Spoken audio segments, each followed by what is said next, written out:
So I'm a pretty normal college student. On weekends I go out with my friends. Now that I'm 22, we'll go to the bars, things like that. And then at my fraternity we'll have, parties on the weekends and things like that. So, people casually drink, socially drink at school all the time.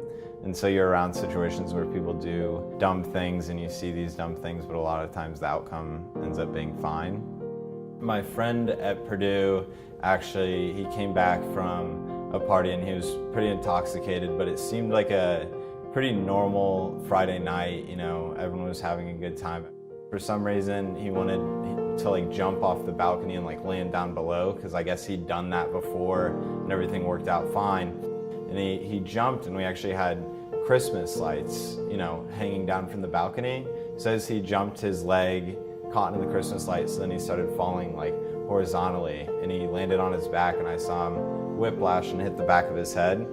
And within 2 seconds I thought of Rachael when that happened, similar situation. So I ran down to check on him, and the scary thing is he's telling me yeah, I'm fine, it's fine, I just need to go inside type thing.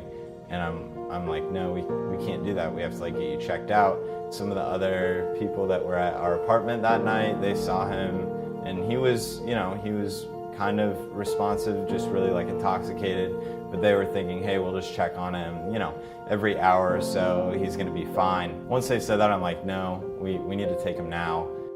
By the time we got to the hospital, he had no real body control. We wheeled him in on a wheelchair, and by the time we got in there, he fell limp out of the wheelchair and just was lying on the floor. So they had to pick him up and put him on a gurney and take him back. It turned out that he fractured a vertebrae and he lacerated his liver. So the doctors were saying if we wouldn't have taken him, it could have been a whole different outcome.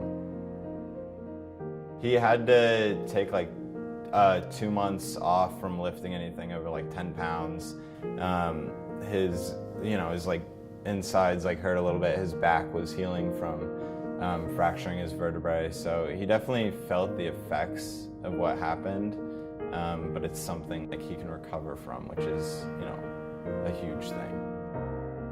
Looking back at the situation, if I would have done anything different, I think it probably would have been better if we called an ambulance and let professionals come to the actual location of where the accident occurred. We felt like we were doing the right thing, but with someone falling like that and hurting their back, so letting medical professionals deal with that probably would have been the better option there.